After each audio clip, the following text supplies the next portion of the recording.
Hello guys. তো একটা আমাদের ঠিকাদার কীরকম তোমাকে আমি বলবো। তো একটা কথা হলো, আমি যখন বাড়িতে ছিলাম তখন ঠিকাদার আমরাকে ভালোবাসতো, মনে হচ্ছে কি খুবই ভালো ঠিকাদার।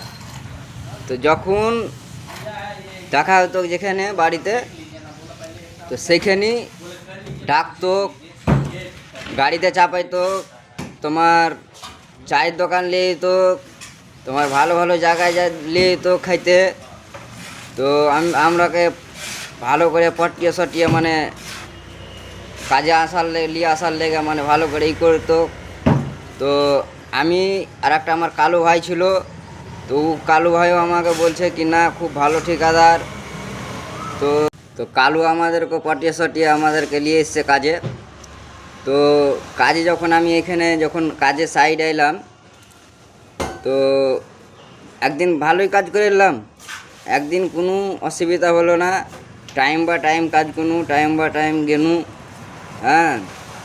আর দিয়ে এক দুদিন ভালো খাওয়াইলে, তো আমরা নতুন ছেলে তার জন্য আমরা একটু ভালো খাওয়াল ছিল। তো তারপরে রে ভাই দুদিন পর তারপরে বুঝলে রে ভাই, মানে এমন মানে খাওয়াইছে রে ভাই, মানে এত চুতিয়া ঠিকাদার রে ভাই, এরকম আমি চুতিয়া ঠিকাদার কোনো জায়গায় দেখিনি রে ভাই।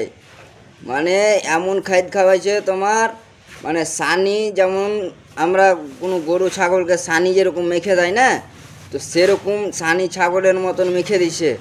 হ্যাঁ, কোনো কিছু স্বাদ নেই, কোনো কিছু নেই। তারপরে বলছে কি খাইতে হবে, এরকমই খাইতে হবে। হ্যাঁ, তো বলছে কি বাড়ি পাইছিনি।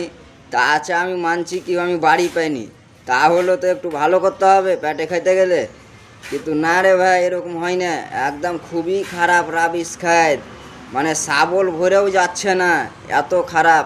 আর কাজের সাইডে 7টা বাজছে আর কাজের সাইডে পাঠিয়ে দিচ্ছে, আবার 6টা বাজছে তখন ছুটি করছে। তখন কি বলবো, তোমরাই বলো ভাই।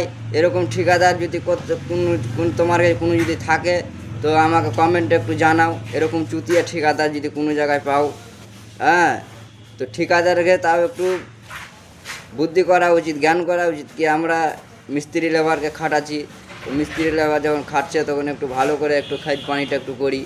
তো তা করে না, মানে একদম যত মানে আমরাকে মানে বকরি ছাগল করে আমরাকে এখন খাইয়ে চলে যাচ্ছে। হ্যাঁ, তো তোমরাই বিচারটা করে দাও কি করা যাবে। তোমার কি হাতে আমি বিচারটা দিয়ে দিলাম।